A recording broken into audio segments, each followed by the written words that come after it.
আসসালামু আলাইকুম। প্রিয় দর্শক, আপনাদের হয়তো অনেকের মনে আছে যে এই অন্তর্বর্তীকালীন সরকার দায়িত্ব নেওয়ার শুরুর দিকে আমি একটা কথা বলেছিলাম। আমি বলেছিলাম এই সরকারকে প্রকৃত অর্থে যারা ভোগাবে তারা হলো প্রশাসন, তারা হলো আমলা। এই আমলারা এই সরকারকে প্রকৃত অর্থেই ভোগাবে। এবং সেটা বলতে যে আমি আরও একটা কথা বলেছিলাম, সেটা বলেছিলাম যে স্বৈরাচারী হাসিনা গণভবন থেকে পালিয়েছে। হাসিনা গণভবনে নেই, কিন্তু হাসিনা সচিবালয়ে আছে। হাসিনা সারা দেশের প্রশাসন জুড়ে আছে।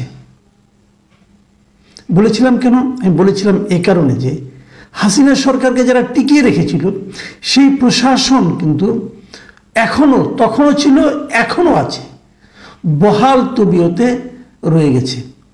বলতে গেলে দৃশ্যত মুখ্যত যাই বলেন আপনারা, এই প্রশাসনই এখনো পর্যন্ত সরকারকে চালাচ্ছে। হাসিনা রাজধানী থেকে দেশটাকে পরিচালনা করত, নানা রকম তার দুঃশাসন পরিচালনা করত এবং সেটা বাস্তবায়ন করতো কারা? 64 জেলার 64 ডিসি। তারা এক একজন স্বৈরাচারের মিনি সংস্করণ ছিল। দেশের প্রত্যেকটা সচিবালয়ে একজনকে সচিব ছিল, তারাও সেটাই ছিল। এবং যারা সচিব পদে নিচের দিকে ছিল তাদের মধ্যেও সেরকম একটা প্রতিযোগিতা ছিল যে কে কত হাসিনা ভক্ত হতে পারে, তার প্রতিযোগিতা। কজনকে স্বর্ণ গেছে আমি জানি না, কিন্তু তারাই এখনো প্রাধান্য বিস্তার করে গেছিল।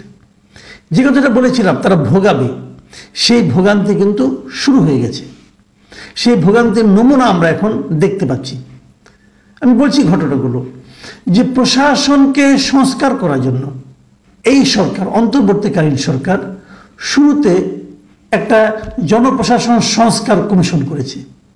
কেবল এটাই না, আরও 5টা কমিশন তারা শুরুতে যে 6টা কমিশন ছিল তার মধ্যে একটা ছিল জনপ্রশাসন সংস্কার কমিশন। এই কমিশন কিন্তু এখনো তাদের রিপোর্ট সরকারের কাছে জমা দেয়নি। তবে রিপোর্টে কি আসতে পারে না আসতে পারে এই ধরনের একটা ধারণা তারা দিয়েছে সাংবাদিকদের সঙ্গে কদিন আগে মত বিনিময় করতে গিয়ে। সেখানে দুটো বিষয়, যে দুটো বিষয় সংস্কারের মূল দুটো বিষয় নিয়ে আজকে এই আমলাদের মধ্যে একটা বিক্ষোভ দেখা গেছে। দ্বিমুখী বিক্ষোভ, দ্বিমুখী না, আমি ত্রিমুখী বিক্ষোভ বলবো। ত্রিমুখী বিক্ষোভ দেখা গিয়েছে এবং বিক্ষোভটা এত প্রচণ্ড আকার যে সরকার কিন্তু টলমলো করা শুরু করেছে। সিদ্ধান্তগুলি কি ছিল সেটা আমি বলি। সিম্পল 3টা সিদ্ধান্তের কথা বলি। 1 নম্বর সিদ্ধান্ত হলো, আগে ছিল যে উপসচিব পদে যখন প্রমোশনটা হতো সেই প্রমোশনে প্রশাসন ক্যাডার থেকে যেহেতু 75% আর অন্য অন্য ক্যাডার থেকে যেহেতু 25%। এই ছিল আগের নিয়মটা।